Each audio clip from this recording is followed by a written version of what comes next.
Want to achieve network marketing success? Then you're in the right company. Hello, and welcome to Leave Nothing to Chance, hosted by networking marketing giant John Solider. Learn everything you need to know about the network marketing space from somebody who's actually done it. Join us every week for front row seats as we feature some of the finest and most successful personalities in network marketing. Leave nothing to chance. Join us now. Well, it is my great privilege this afternoon, leaving nothing to chance, to welcome a new friend, very interesting lady. Going to tell you a little bit about her, Laura Johns. Laura, welcome to the show. Thank you so much. I'm so happy to be here. Well, thank you for being here. I want to tell everybody a little bit about you because you are the founder and the CEO of the Business Growers, which is a marketing firm serving the B2B telecom, SaaS, IT, and cloud services industry. 18 years you've managed marketing efforts for companies ranging from tech startups to global multi-billion-dollar businesses. You've spent half your career as a corporate marketing executive in the telecom industry before starting your own business called Business Growers, of course. 50 plus clients in 15 states. Been honored as top 50 under 40 and top 50 leading women in business in your home state of Mississippi. And you are a graduate as well at the great University of Alabama with a Master's of Arts degree from there, as well as graduating cum laude from Mississippi College. And I know also you have your own podcast, The Hustle, which I've listened to a little bit, which is for working moms, which is a huge sector of the economy. And also the Know, Grow, and Scale videocast and podcast for entrepreneurs. So, and on top of that, I know you're a mom on top of everything else. So, I am. So you are one busy lady. My toughest job. That's my toughest job is mom. Well, the rest of the people, at least when they talk back, you're getting paid. When the little ones do, it's Don't get any extra credit or don't get any compensation from them yet. Maybe they'll pay for their college one day. Let's hope so, right? Let's hope so. Well, with all the stuff you know how to do, I'm sure they're going to acquire a lot of technology skills. So let's start there, Laura. How did you get into the technology world? So it's really interesting. You don't find many women in tech in Mississippi. It's just, I would say tech is women in tech is growing, but in Mississippi particularly, we're not Silicon Valley necessarily, but we do have a lot of really great success stories. So I wish that I could say that how I got in technology was a glamorous route, but really I was a sophomore in college and babysat for the CEO of a technology company that had just gotten started in Mississippi. In fact, the CEO, Stephen Johnston is his name. He's now the CEO of a company called Good Job in Birmingham, Alabama. But he, if I remember the story correctly, was living in Mississippi, raising his young family in Mississippi, and got the call to be the CEO at SmartSync. And really the company at the time was in, I believe, Canada, and he did not want to make a big move like that. So they kind of shifted and re-headquartered and based the company out of Jackson, Mississippi. And it sold for $100 million in 2014 and became one of Mississippi's great technology success stories. So after I babysat for him for a few years, I got my start there.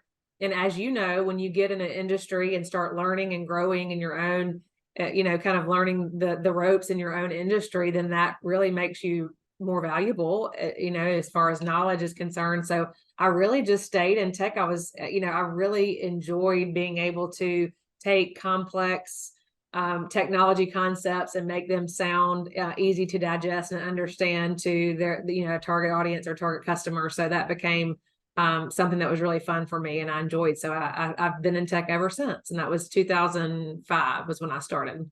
Wow. And your company is all women at this point, as far as That's employees. That's right. I just hired my 12th yesterday. So 12 wow. women. Yeah. Great. Yeah. So all women and all serving tech companies. So it's really cool. And is Mississippi starting to become like a hotbed of tech? I know there's a couple of different pockets outside now of Silicon Valley that are starting to pop up. What's cool to see is we really have a lot of young students that are entrepreneurial. I don't know if it's just this generation or if it's, Mississippi. I don't know what it is, but we have more than I've ever seen before. A lot of really sharp people with really great ideas and things are just taking off here. I'm a part of an organization called Innovate Mississippi. I think every state probably has something similar, but really and have enjoyed getting to see some of these really sharp young people and watch their ideas come to life. So it is, and we've grown a lot of really successful tech companies, and I think it's a great place, to do that. So, and raise a family at the same time. So, Yep, yeah, and it's a little cheaper than the Bay Area. I was going to say, cost of living is definitely one of our biggest assets. So it is if you want a little space, it's got a little bit more space than maybe a big city does. You got a little room to breathe, and it's probably like Dallas, similar to Dallas in terms of some grass and trees. We've got that, and we have a lot of things going for us in Mississippi. So Great. So let's talk a little bit.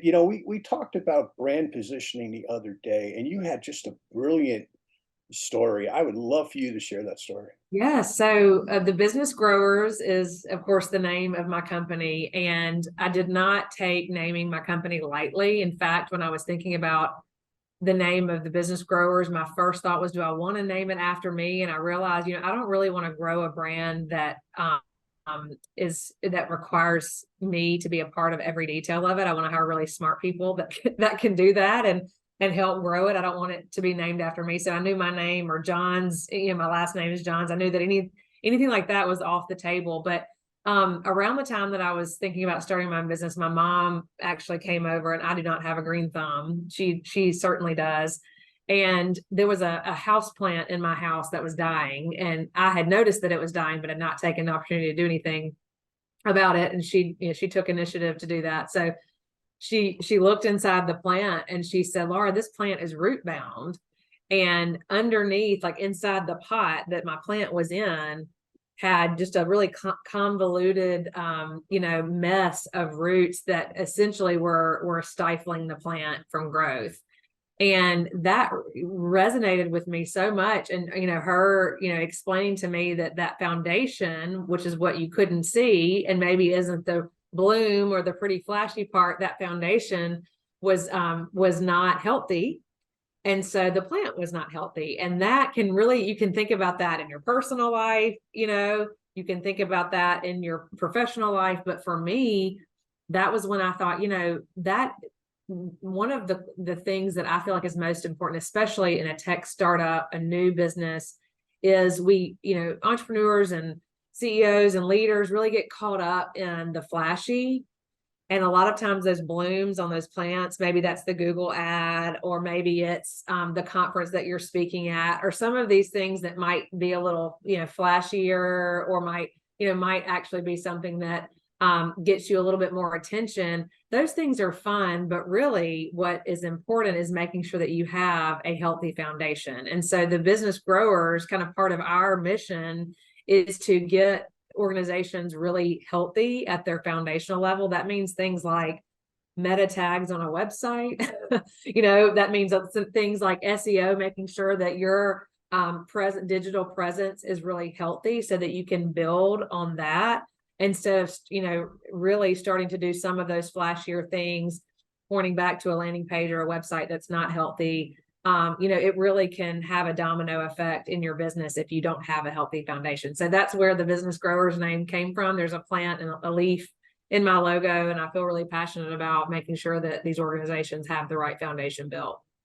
Well, it's just such a great analogy to your point, right? Everything from our personal life to our business life, right? Get rid of the weeds, right? Exactly. It's important. I've got a few in my yard right now, actually, I've got to work on, but one thing at a time. Exactly. So with the Business Growers, what are the 3 primary marketing priorities that you have? Yeah. So for our business, or for other businesses, whenever we're helping other businesses? Well, for other businesses, what do you think? What do you think where the rubber's not meeting the road for? Right, a lot of, yeah, that's a great question. And I think that it does to an extent vary, but particularly, when I look at, like I said, that foundation and that healthy foundation, really your online presence in this day and age is very important. Your messaging, making sure that foundational messaging is correct. I actually just had a call this morning with a company that wanted me to take a look at their website, and everything on their website was about them. It was like 5 stars, here's how great we are. And then the next thing was how many awards we've won. And really kind of going back to, I'm not sure if you've read the book Building a Story Brand by Donald Miller, but going back to his concept, like inherently there are two things that, people are trying to do. One is survive and thrive, and two is conserve calories. And if I get to a website and you're talking about yourself all the time, then I'm done. I'm not interested. I want to know about what you can do for me. So really making sure that that foundational messaging is right, I would say is really core to the success of a business. But outside of that, thinking about your digital presence, you want to look at three things. You want to make sure, because this is kind of where people are going to vet you out, whether you're selling shoes or makeup or technology, that Google, that your health on Google. So your Google business profile, making sure, even if you're not a local business, your Google business profile is still very important. That's where all your reviews are housed for Google. That's where directions, if you are a local business, or where you're getting people to your website. So that's really important to make sure that's healthy.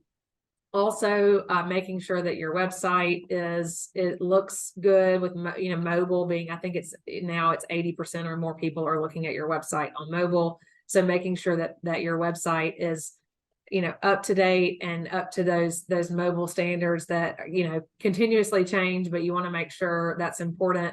And then also, just making sure that you're consistent and relevant on social media, or not there at all. All of my clients, I suggest be on some form of social media, but at the same time, a lot of companies, they'll ramp up and they'll get their, for example, their LinkedIn page or their Facebook page going, and then they get busy or preoccupied, and then it kind of falls to a lower priority. And then someone's going to see, hey, I'm curious about this business, and the last post was 2019.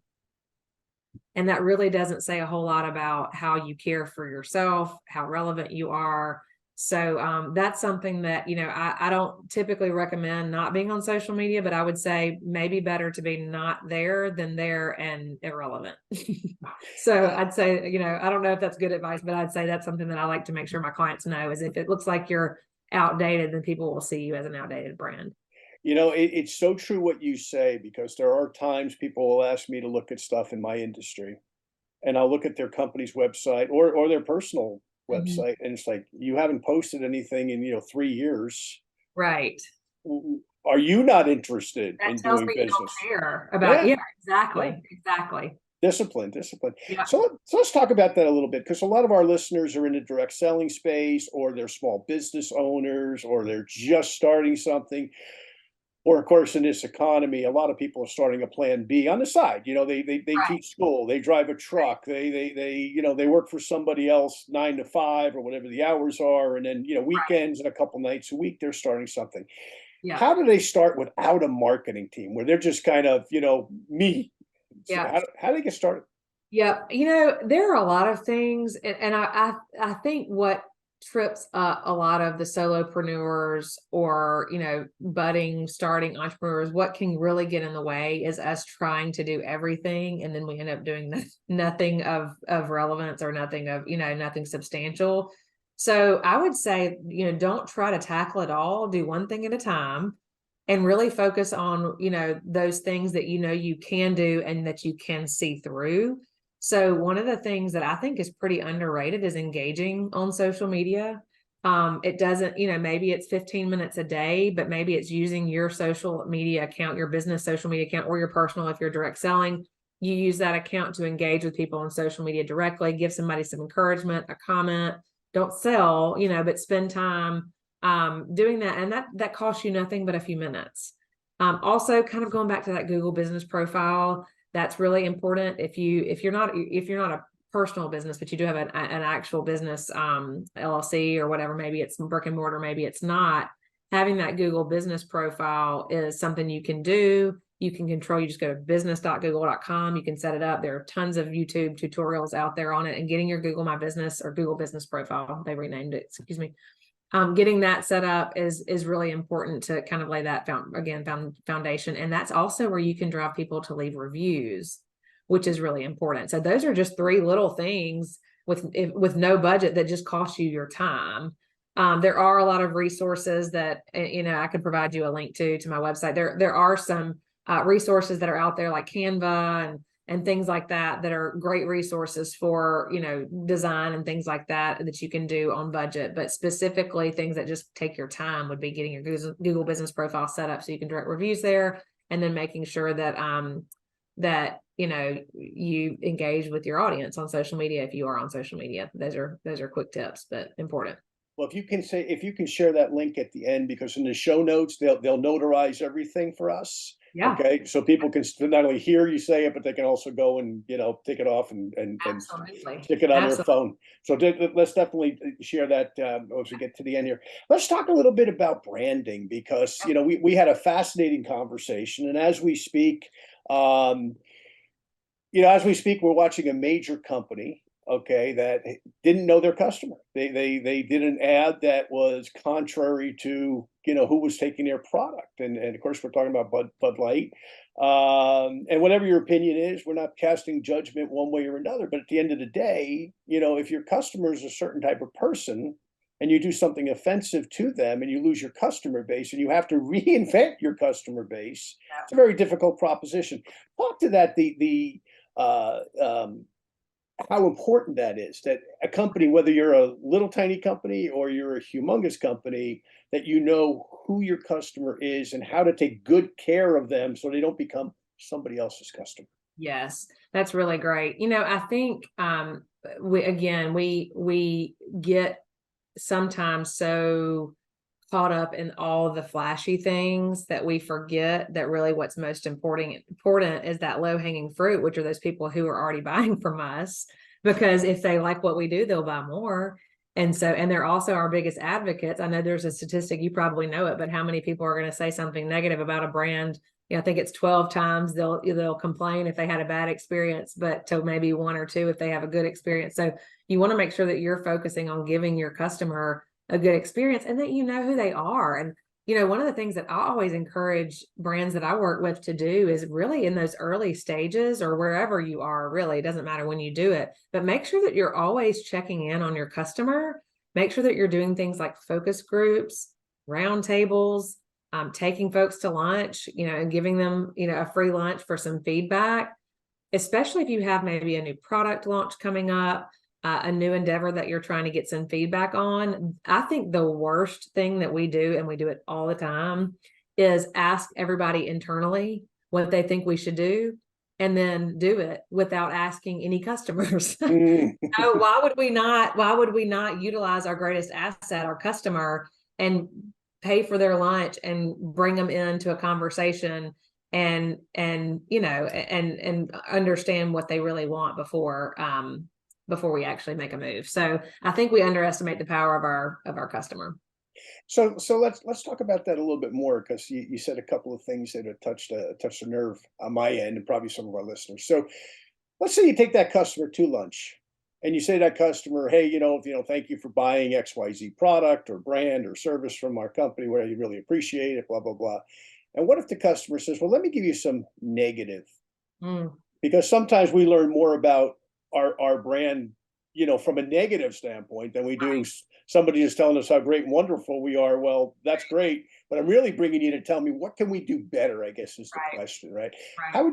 How do you handle that when somebody comes along and says, okay, love this, but really hate this? How do you handle it? I need more people around me when that happens. So I make sure I'm not hearing it just as me, because it's like calling somebody's baby ugly. I want to make sure that I'm not the only ears, because a lot of times if somebody calls my baby ugly, it's going to be really easy for me to just move on to the next thing and think that maybe that's an anomaly, or that's not the general consensus. All my customers are happy. And of course I'd like to think that, but I also know that the more ears we have listening and the people who can actually help me implement change, the better it's going to be for our customers. So you want to have somebody else, maybe depending on, if you're a solopreneur, you may want to just get a good person you trust, maybe a mentor or advisor with you to listen to it. I think it's always good to have a couple sets of ears listening to that feedback. And then that person can help mentor you through that change. For me, it's Vicky, my VP of operations. So whenever someone gives me something that's a little hard for me to swallow, I get her in the room with me and say, okay, tell me again, and say it in front of Vicky so that she can hear it too. And the good thing is, it's always good to have a yin to your yang. I move really fast. I'm a very type A. I'm Enneagram 3, all those things that are, move fast and don't shut the cabinet doors and don't ever close the door fully, because I'm always moving on to the next thing. So I need somebody that I'm married to, somebody, thankfully, that's not like that, which is good. And then also in my business, I have Vicky, who is very calm, and she's the calm to my storm. And she's really good at just having that ear and then helping implement change too. So if you're doing this by yourself, I would say an accountability person that can listen to it and then help keep you accountable to implementing the change. And then if you have a structured organization with multiple people, just have somebody else in your business that you trust listen. Great advice. Great advice. So let's talk about business growers specifically. What makes it so unique? Again, this is my baby. So you're talking about my baby here, but I believe, because I sat as a CMO and a marketing director at a technology company for so many years, I basically, throughout the various startups I worked with, I just saw all these, struggles and experienced them myself. But I saw the CEO, they had struggled with this issue or this issue. And then the marketing director usually was juggling 7 or 8 different marketing vendors and was getting charged hourly by an agency who maybe I've told them I want the color to be blue, and then they put it the wrong blue, and now I'm paying $125 for them to get it on the right blue that I want. And I never really understood the model that I experienced. So I just wanted to create something that took all of those pain points as a leader at a tech organization and make an easy partnership, not a vendorship. And, I know that might sound a little cliche, but that was really what the business growers became. And what that looked like was not just an agency, but we are a fractional CMO and implementation support, which means if you're a tech startup and you need that CMO level representation on an investor call or a board call to say, hey, here's what we're doing in marketing and here's why. But then you also need somebody to just create the graphic, work on the brochure, or fix the website. Sometimes it's hard to find both. And I feel like we do the biggest disservice when we hire somebody to do marketing that has a few years of experience and we expect them to know how to do search engine optimization and WordPress website development and Adobe Creative Suite graphic design. We're setting a lot of expectation on one hire, and it's just not realistic. And so, where we fit is those, those tech companies that maybe don't need a full in-house staff or can't afford a full in-house staff, but they need some support at each of those levels. And then we can fill in those gaps. We work really well with marketing teams, and then we can complement them, or we can serve as a full marketing team, whatever makes the most sense. Makes sense. And the uniqueness of it too, like you said there, because, jack of all trades, master of none is what happens with an entrepreneur sometimes. I know myself, I've been one for 40 years, and boy, there's just some things that I am just really, really bad at.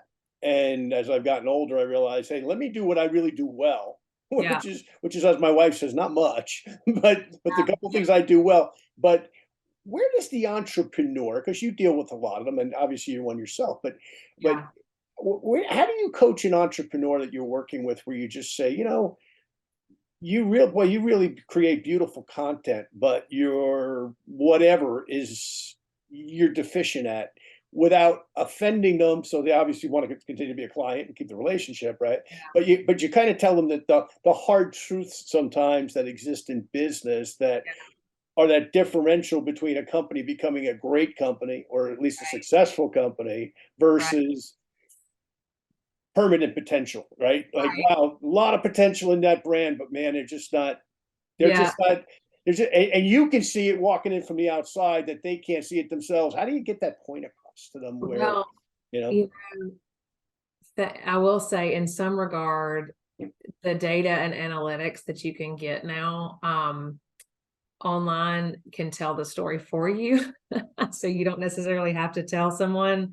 You can just look at low engagement on social media, or you can look at no website traffic, and that is really enough sometimes. Now, I will say when it comes to things like, branding or messaging, that's a little bit harder to have that conversation. But again, I look through everything through a lens of, are you talking about yourself, or are you talking about a problem that your customer has that, oh, by the way, we can solve it. And again, in that story brand framework, his Donald Miller's big thing is making sure that you make your customer the hero of the story. We're not the hero, the customer is the hero.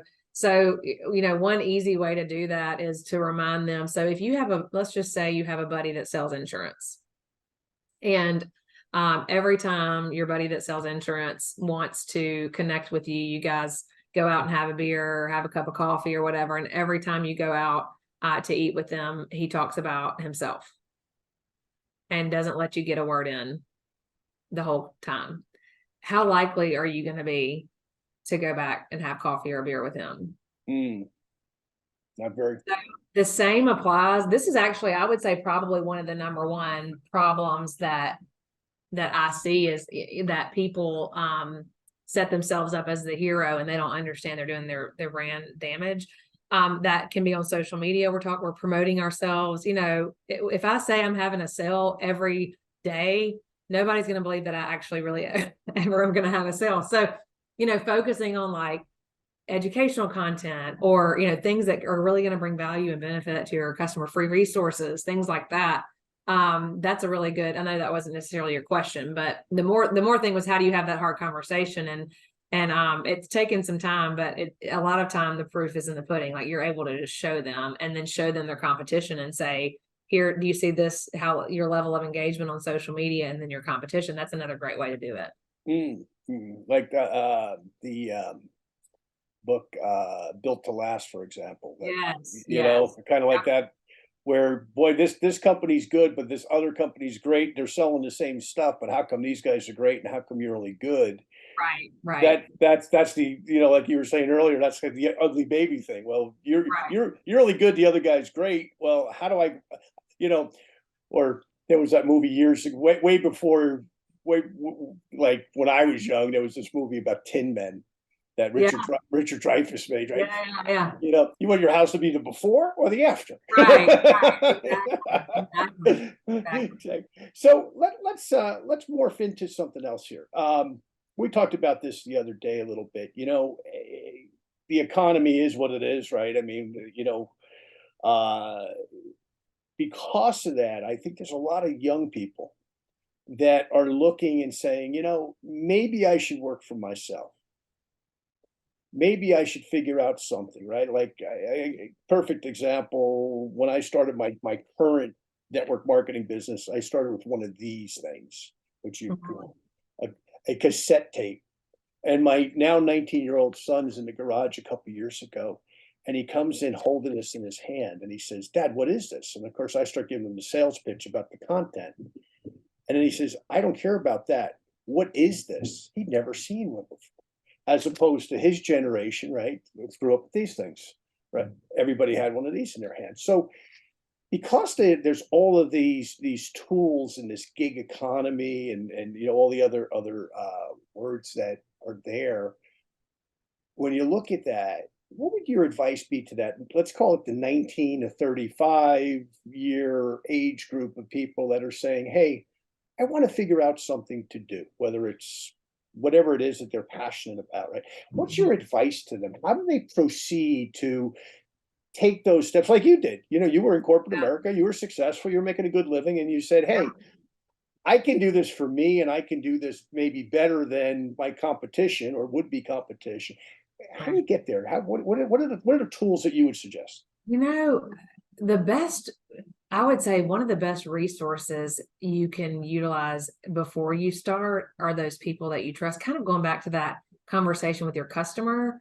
On this side, it's having those conversations with those people you trust, like mentors or people who you've seen do it before. I have, my favorite conversations are those people, I've even had people with clients that are working in sales with clients or, something. They've booked time on my calendar and asked to talk to me for 15 minutes and they've asked me these questions. And that to me tells them that they're serious about it, and getting as much the good, the bad, and the ugly on the front end. So you can have, as much preparation. You're never fully prepared, as you well know, but, so that you can have, as much mentally as you can, and really like starting to, and that's also a great network to start with too, is just start asking these people questions and then end it with, anybody who might be interested in a service like this, so you can start building a pipeline for the future. But getting these people that you trust, to me, is a really great first start.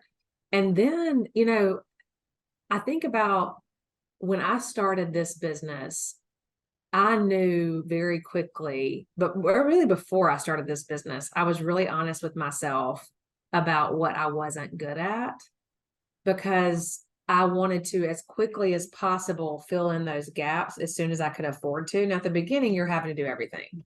I mean, that's how it is when you start. But I knew that as soon as I could move the in my case, it's financials. I'm so bad at it. Like, I hate a spreadsheet. I can get the business closed, but after that, I'm like, I don't have anything to do with the billing or so I'm not great at a spreadsheet. In fact, the company I used to work for, every time I would turn in my expense report, I would like short myself $40, and the CFO would always be like, I'm making you more money every day just by looking at your, it's just so bad at it. So, recognizing what you're weakest at and being honest with yourself about that, so that you can really, to grow a successful business. I think a lot of it is self-awareness and what you're not good at. Because if we try to be the salesperson and the client success person and this person, if you try to fill too many roles just because you want to have your hands in everything, then that's going to be what causes your business to go south, I think.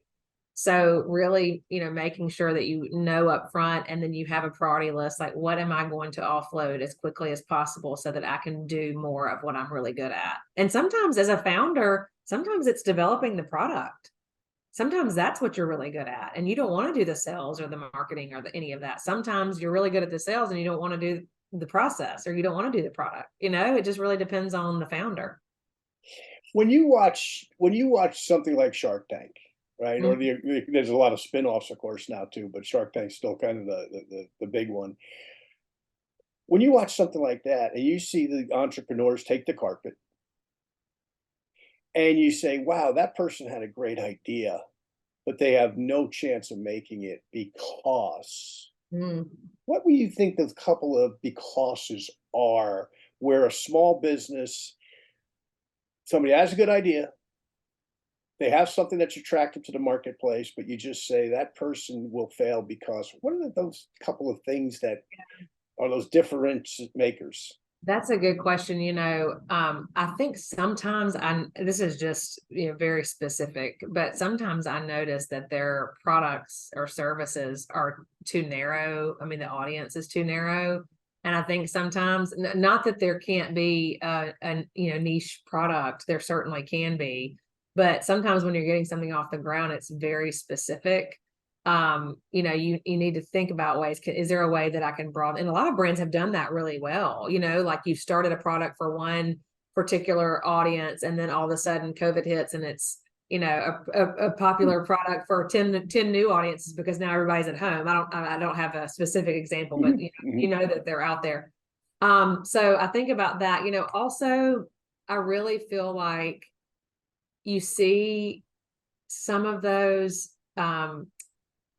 entrepreneurs that maybe aren't fully prepared and don't have it fully vetted out. And so when you see those sharks, start asking questions, and they don't have, first of all, like a profitable product, that's something you really need to know, quickly. Is this going to make me any money? Can I sell it for more than what it costs me to make it, that type of thing? I think that sometimes we get so inspired and, a little woo-woo sometimes, when we think we get so excited about our product and what we can do, and we don't think about the practical part of it, which is, can this make me any money? Because, and ultimately, if it can't make you money, you're not going to get any support from an investor or something like that. So, but I always encourage we've talked about this before.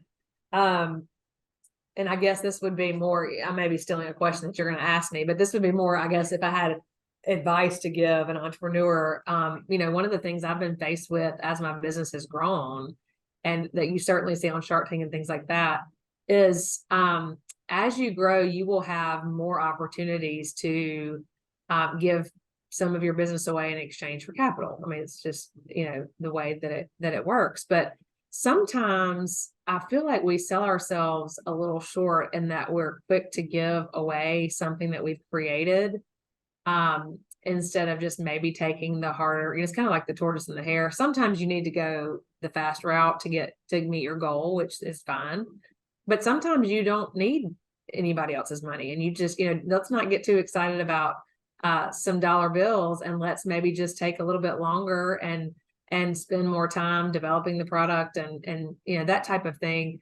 And you can be just as successful. So I want to make sure I encourage anyone who does have an idea that feels like they've just, if they've ever been approached, or, maybe they haven't, but they will be, just be careful not to give it all the way up front, because you need to, I think, just that confidence in yourself that great ideas really can grow and flourish, and don't always need. Now sometimes they do need that investment money. I think there's a great place for that, but not all the time. So confidence in yourself is important.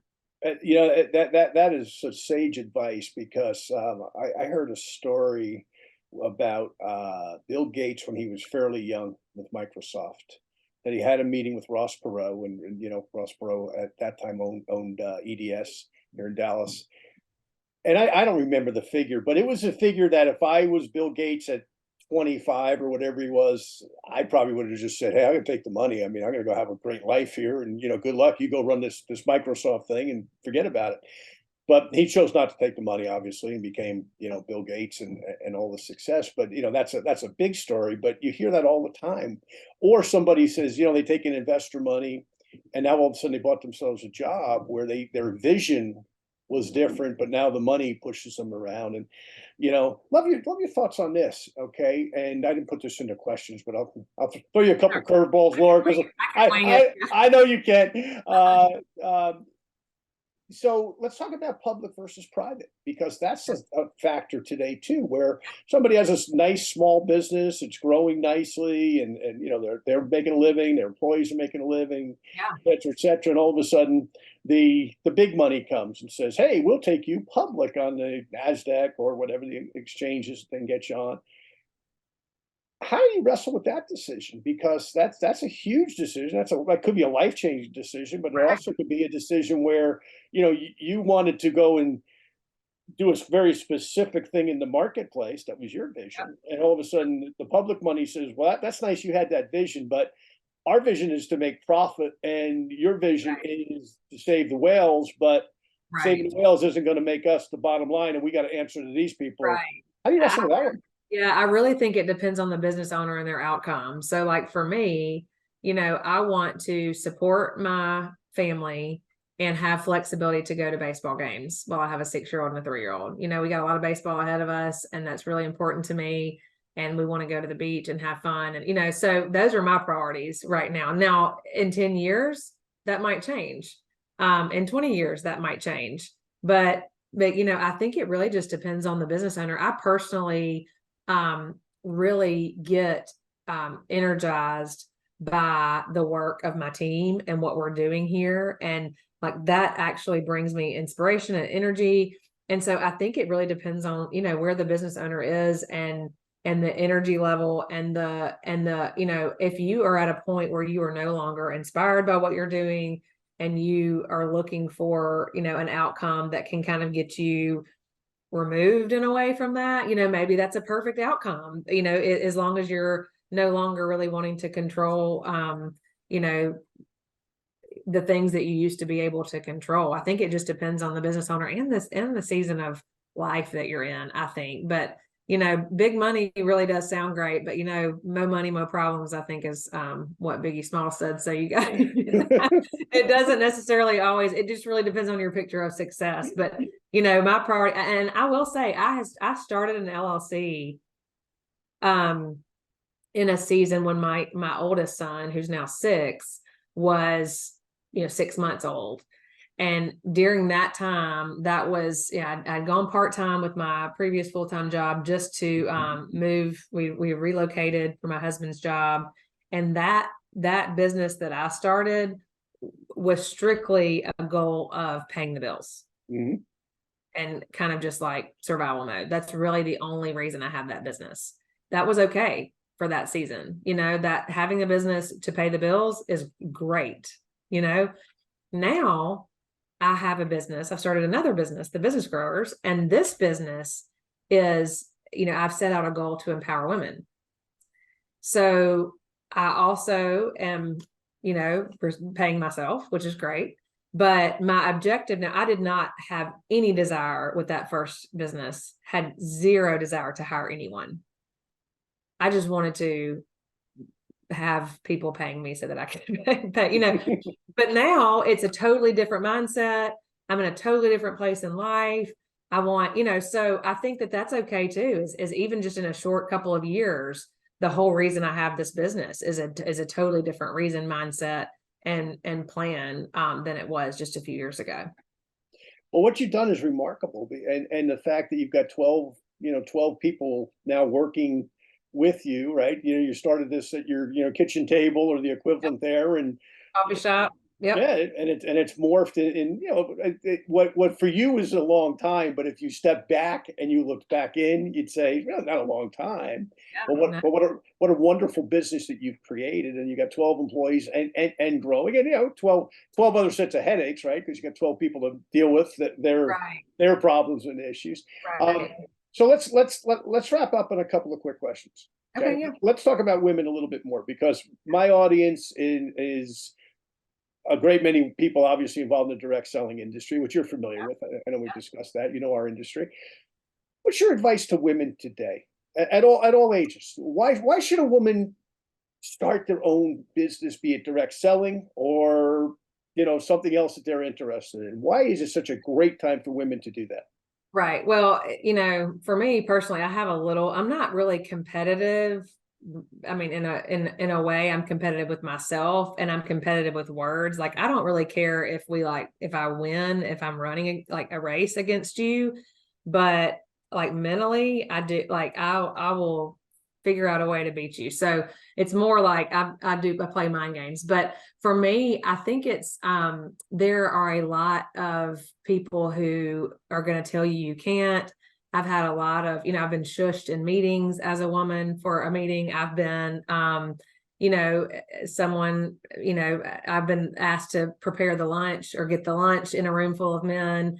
When I was, had just as much a seat at the table as they did. And there's nothing wrong with being the person that gets lunch, but it's just funny, always having been in male dominated industries, it's always the women that are getting the birthday cards, the cake, all these responsibilities that men do too. I'm not saying they don't, but it kind of is that unspoken expectation, or invisible labor, I think is another word for it. So I think that for me, again, kind of going back to that middle competitive spirit that I have, it's, if there's anything that anyone's ever told you, or you yourself have told yourself that you can't do, that alone is a reason to prove them or prove yourself wrong. And I think there's sometimes a narrative, especially as women, and we talk about this a lot on the Home and the Hustle podcast that I have, but there's just this narrative that's ongoing that, no matter what season of life you're in, you're not good enough. You're not, when you're in high school, it's, I'm not good enough or pretty enough to be in the beauty parade, or,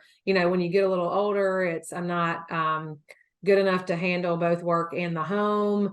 And, if you're a stay-at-home mom, I have a lot of friends who are, it's, I'm not contributing to the household income, or if you do work, it's, I'm missing all the school fun.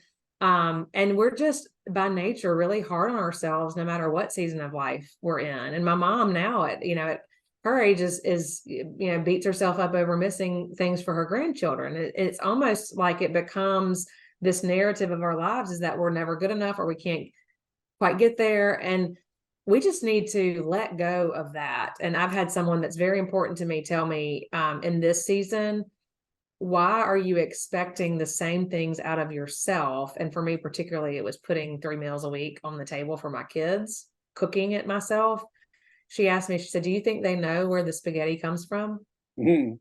I said, "No, I don't think so." And she said, "Well, there's a place right down the street that you can pick it up hot and take it home and feel just as good about putting a warm meal on the table that's not fast food."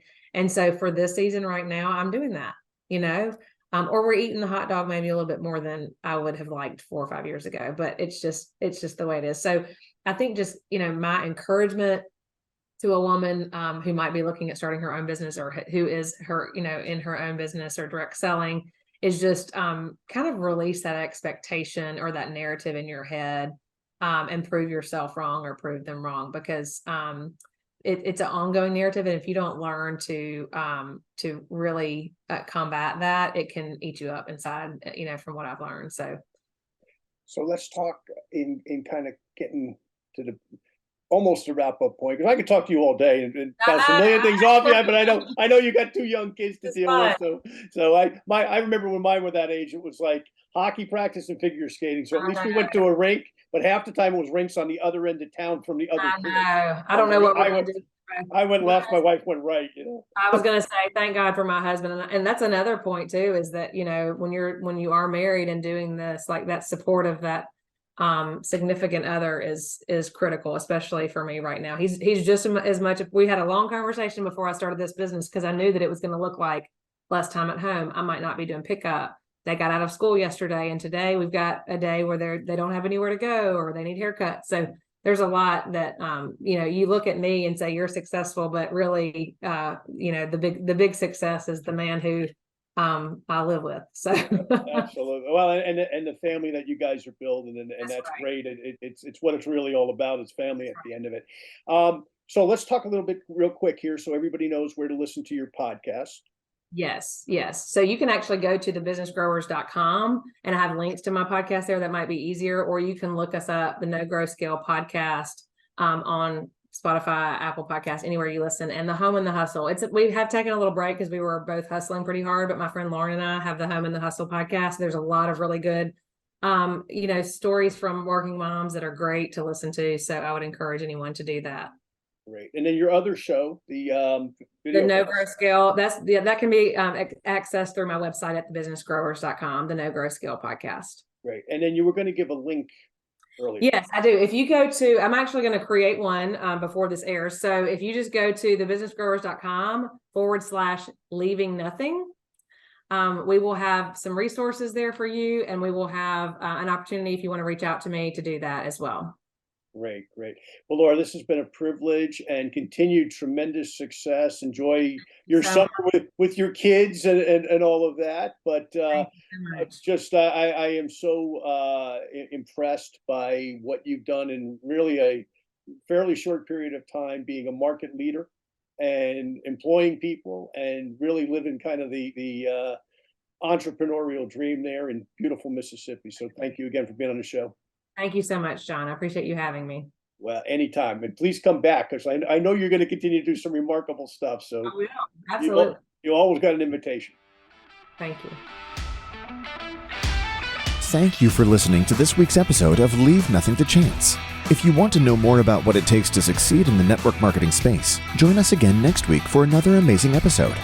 For additional resources and to connect with John Solider, visit leavingnothingtochance.com. Don't forget to leave a review, and we'll see you next time.